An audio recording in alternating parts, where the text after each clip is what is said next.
Hi friends, welcome to my channel. జాతీయ రహదారిపై ఘోరమైన రోడ్డు ప్రమాదం జరిగిందండి. స్పాట్లోనే ముగ్గురైతే చనిపోయారు. మరి ఆ వివరాలు ఈ వీడియోలో అయితే తెలుసుకుందాం. మీరు ఇంతవరకు నా ఛానల్ని సబ్స్క్రైబ్ చేసుకోకుండా ఉంటే దయచేసి సబ్స్క్రైబ్ చేయండి. దీనివల్ల నేను చేసే ప్రతి వీడియో యొక్క నోటిఫికేషన్ మీకు అందుతుంది. అలాగే లైక్ చేయండి, షేర్ చేయండి. మీరు ఇచ్చే ఒక్క లైక్, మీరు చేసే సబ్స్క్రిప్షన్ మాకు ఎంతో ఎంకరేజింగ్గా ఉంటుంది. వీడియోని ఎక్కడా స్కిప్ చేయకుండా చివరి వరకు చూడండి. ఇక ఆలస్యం చేయకుండా వీడియోలోకి అయితే వెళ్ళిపోదాం. జాతీయ రహదారి రక్తసిక్తం, లారీ ఢీకొని ముగ్గురు దుర్మరణం. పెడనలో అండి. ఆ యువకులు పెయింటింగ్ పనులు చేస్తూ జీవనం సాగిస్తున్నారు. పని ముగించుకొని తమ ఇళ్లకు తిరిగి వస్తున్నప్పుడు మృత్యు లారీ రూపంలో వచ్చి వారి ప్రయాణిస్తున్న ద్విచక్ర వాహనాన్ని ఢీకొట్టింది. తల్లిదండ్రులకు కడుపు కోత, కుటుంబ సభ్యులకు విషాదం మిగిల్చింది. వివరాలకు వెళ్తే కాకినాడ నుంచి ఒక లారీ మచిలీపట్నం అయితే వస్తోందండి.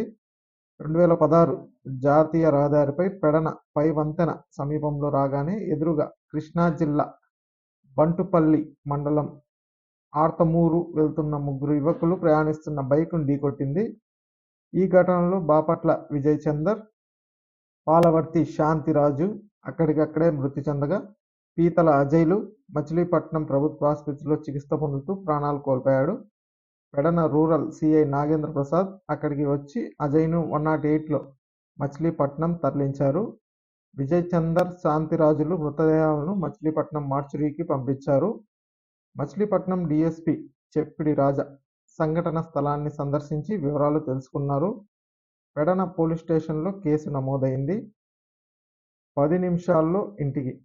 ప్రమాద స్థలానికి ఆర్తమూరు 10 కిలోమీటర్ల దూరంలో ఉంటుంది. మరో 10 నిమిషాల్లో ఇంటికి చేరతారు అనగా ఈ ప్రమాదం సంభవించిందండి. వీరిలో విజయ్ చందర్కు వివాహం కాగా భార్య, ముగ్గురు పిల్లలైతే ఉన్నారు.